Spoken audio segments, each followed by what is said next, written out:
அப்புறம் விஷயம் தெரியுமா, நம்ம இந்தியன் கிரிக்கெட் டீமோட ஹெட் கோச் ராகுல் Dravid sir, the wall of Indian cricket. So அவர் வந்து ஸ்காட்லாண்டுக்காக 12 மேட்ச் விளாண்டுருக்காருன்னு சொன்னால் உங்களால் நம்ப முடியுதா?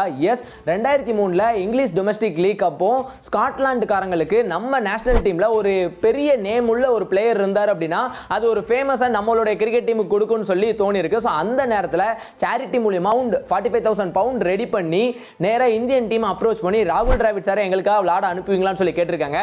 அந்த அக்ரிமெண்ட்டுக்கு ஓகே சொல்லிட்டு இங்க இருந்து ராகுல் டிராவிட் சார் அங்க கிளம்பி போய் அங்க 12 மேட்ச் விளையாண்டிருக்காரு. சோ முதல் 2 மேட்ச் ஒரு ஓகேயா தான் இருந்திருக்கு. ஆனா அடுத்த மேட்ச்லயே செஞ்சுரி ஸ்கோர் பண்ணிருக்காரு. மொத்தமா நடந்த 12 மேட்ச்ல அவர் 600 ரன் அடிச்சிருக்காரு, 2 செஞ்சுரி, 8 50s அடிச்சிருக்காரு. இதுல ஒரு மேட்ச் பாகிஸ்தானுக்கு அகைன்ஸ்டா வேற இருந்திருக்கு. அண்ட் இந்த மாதிரி ராகுல் டிராவிட் சார் இந்தியன் நேஷனல் டீமுக்காக மட்டும் இல்ல ஸ்காட்லாந்து நேஷனல் டீமுக்காகவும் 12 மேட்ச் விளையாண்டிருக்காருங்கிற விஷயம் உங்களுக்கு தெரியுமா? தெரியாது அப்படின்னா உங்க ஃப்ரெண்ட்ஸ்க்கு இந்த வீடியோ ஷேர் பண்ணுங்க. இந்த வீடியோ பிடிச்சிருந்துச்சுன்னா லைக் கொடுத்து மறக்காம நம்ம சேனலை சப்ஸ்கிரைப் அண்ட் இன்ஸ்டால பார்த்தா ஃபாலோ பண்ணிருங்க.